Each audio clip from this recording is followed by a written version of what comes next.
mais il y contribue quand même. Hein. Ouais.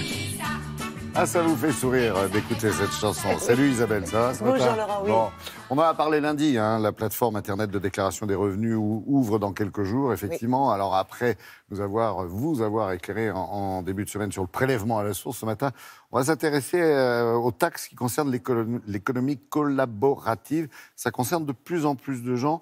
Et comment ça s'est développé? Oui, ça s'est développé en raison de la crise pour essayer de mettre un peu de beurre dans les épinards. Alors bien sûr, ce sont tous les échanges de biens et de services entre particuliers. Et là, s'il y a échange, il n'y a aucune question d'argent. Mais ce sont aussi tous ces sites Internet sur lesquels on peut louer du matériel, entre particuliers toujours, sur lesquels on peut acheter à bas prix pour faire des économies, sur lesquels on peut aussi vendre pour essayer de trouver un revenu complémentaire. Oui, alors, comment ça se passe? Parce qu'il faut les déclarer. Mais c'est ça. Alors, que faut-il déclarer, oui ou non?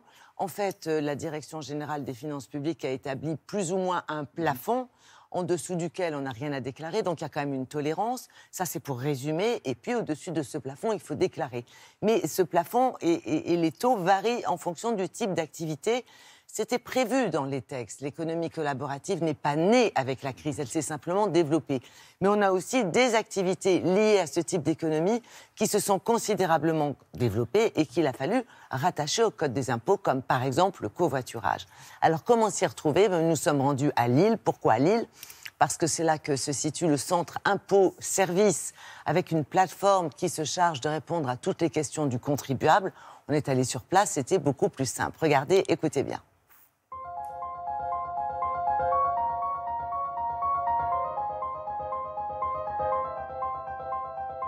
Alors, première chose, si les revenus que vous tirez à l'année sont inférieurs à 760 €, vous ne déclarez rien. Ou sinon, vous devez déclarer ces revenus sur la 2042 CPRO, en bénéfices industriels et commerciaux, et vous devez aussi vous inscrire auprès du greffe de tribunal de commerce pour avoir un numéro SIRET. C'est votre résidence principale, c'est la résidence principale de l'étudiant. Le loyer est dans des limites raisonnables. À titre d'exemple, sur Paris, c'est 184 € du mètre carré à l'année. Dans ce cas-là, vous ne déclarez rien. Au-delà, vous êtes obligé de déclarer.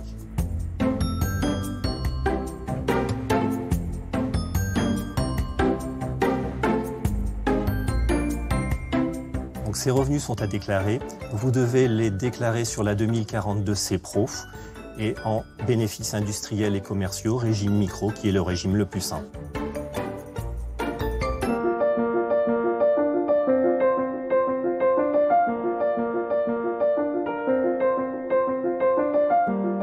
À partir du moment où vous vendez des choses qui vous sont personnelles, dont vous voulez vous séparer, ces revenus ne sont pas imposables. À partir du moment où, par contre, vous faites de l'achat-revente ou vous fabriquez des objets pour les revendre, là, les revenus seront imposables et toujours pareil, en micro-BIC sur la 2042 CPRO.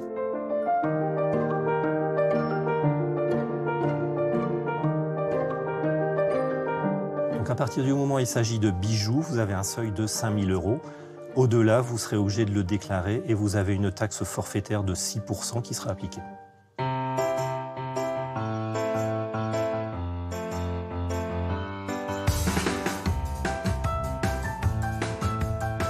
Je vais prendre un exemple. Vous prenez vos voisins parce que vous allez faire un trajet. À partir du moment où c'est un partage des frais uniquement, dans ce cas-là, ça n'est pas imposable.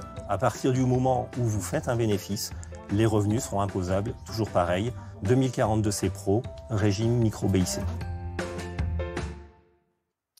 Isabelle, c'est pas toujours aussi simple que les cas présentés. Non, on a essayé de faire le maximum pour simplifier, c'est-à-dire qu'on a posé les questions qui nous ont semblé les plus récurrentes, les plus concernantes pour un maximum de personnes qui sont concernées par cette économie collaborative. Alors maintenant, chacun sait que tout résumé est un peu grossier quand on parle de fiscalité parce qu'il y a souvent des questions qui sont extrêmement pointues. Oui. Et dans ces cas-là, on fait quoi? On s'adresse aux professionnels. Donc je ne peux que vous conseiller d'abord de vous rendre sur le site www.impôts.gouv.fr où là, vous allez trouver toutes les informations se référant à l'économie collaborative et ça pourra vous aider. Maintenant, s'il y a des questions encore différentes, par exemple, entre les revenus issus de ce type d'économie personnelle ou portés sur une société, oui. Voilà. Donc là, c'est encore un autre cas, une autre situation.